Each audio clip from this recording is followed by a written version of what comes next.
ลืลืมอายเสียเธอมันน้องอายจนเงินทองก็ให้น้องจงเลืมอายไปพ่อแม่ของน้องปกครองให้น้องสบายถ้าอยากให้น้องมันหมายกับสายที่ลอยเงินตาน้องนั้นก็เพียงนางมองวาสนาคง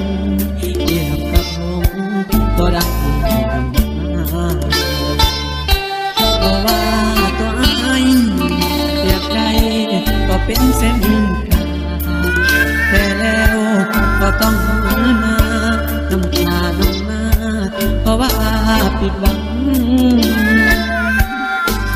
โอ้ละโนอยากจะขอให้ลืมหากที่เคยดูดดึงอยากจะลืมความเรื่องหลังทั้งน้องและไอ้มันหมายเอาไว้จริงจังแต่ว่า